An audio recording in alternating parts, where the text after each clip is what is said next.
సొంత ఎమ్మెల్యేనే టీడీపీ అధిష్టానం లైట్ తీసుకుంటోందా? వాళ్ల మీద యాక్షన్ తీసుకోవాలి, వీళ్ల మీద చర్యలు తీసుకోవాలంటూ ఆయన తెగ ఎగిరెగిరి స్టేట్మెంట్స్ ఇస్తున్న పార్టీ పెద్దలు మాత్రం మాకేం వినబడలేదన్నట్టుంటున్నారా? ఎమ్మెల్యే బాగా గొంతు చించుకున్నాక తాపీగా ఏం జరిగింది అంటూ దీర్ఘం తీయడానికి రీజన్ ఏంటి? ఎవరు ఎమ్మెల్యే? ఆయన పార్టీ పట్టించుకోవడం లేదన్నది నిజమేనా?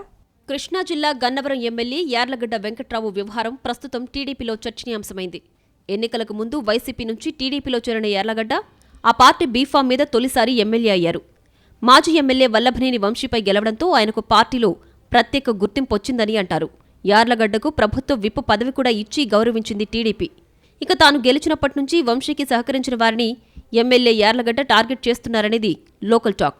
5 ఏళ్ల పాటు వైసీపీలో కొనసాగిన వెంకట్రావు టీడీపీలో చేరినప్పటి నుంచి సొంత వర్గాన్ని తయారు చేసుకునే పనిలో ఉన్నారన్నది పార్టీ వర్గాల మాట.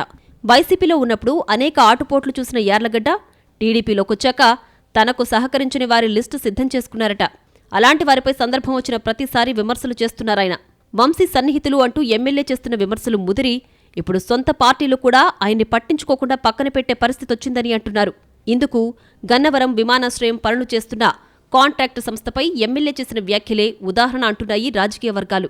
గన్నవరం ఎయిర్పోర్ట్ టెర్మినల్ అభివృద్ధి పనులను కేఎంవి సంస్థ చేస్తోంది. అది మాజీ ఎమ్మెల్యే వల్లభనేని వంశీ సన్నిహితుడికి చెందిందని, గత ఎన్నికల్లో ఈ కాంట్రాక్టర్ వంశీకి ఆర్థిక సాయం చేశాడని గన్నవరంలో జరిగిన టీడీపీ కార్యకర్తల సమావేశంలో బహిరంగంగా విమర్శలు చేశారు యార్లగడ్డ.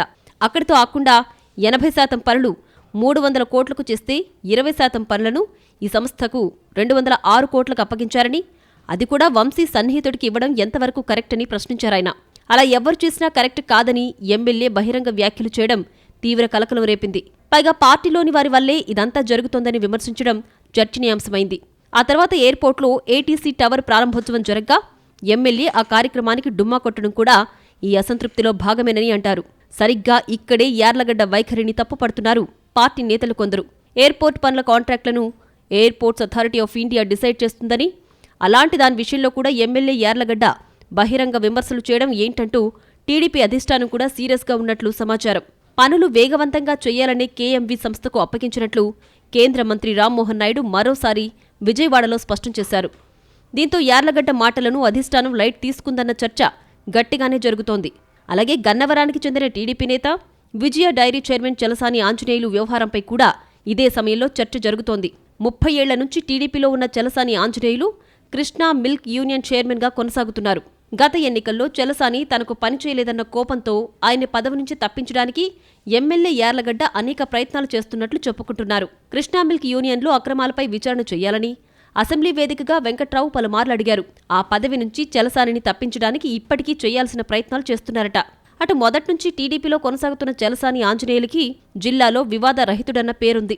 ఈ క్రమంలో యార్లగడ్డ రచ్చ మొదలుపెట్టి 2 ఏళ్లు దాటుతున్నా చలసాని విషయంలో ప్రభుత్వం ఎలాంటి చర్యలు తీసుకోకపోవడం ఆయనకు మింగుడు పట్టం లేదట. అలాగే సీఎం చంద్రబాబు ప్రమాణ స్వీకార కార్యక్రమం కోసం వంశీ అనుచరుడు కడియాల సతీష్కు 8 కోట్లు బిల్లు చెల్లించాలని యార్లగడ్డ చేసిన ఆరోపణల మీద కూడా పార్టీలో మాట్లాడేసుకుంటున్నారే తప్ప ఎలాంటి యాక్షన్ లేదు. ఈ పరిస్థితుల్లో గన్నవరం ఎమ్మెల్యేని టీడీపీ అధిష్టానం లైట్ తీసుకుంటుందా అన్న డౌట్స్ పెరుగుతున్నాయి రాజకీయ వర్గాల్లో. ఆయన వ్యక్తిగత కక్షతో ఎప్పుడూ ఏదో ఒక రచ్చ చేస్తుంటారన్న అభిప్రాయం పార్టీ పెద్దల్లో బలపడుతోందని అంటున్నారు కొందరు టీడీపీ లీడర్స్.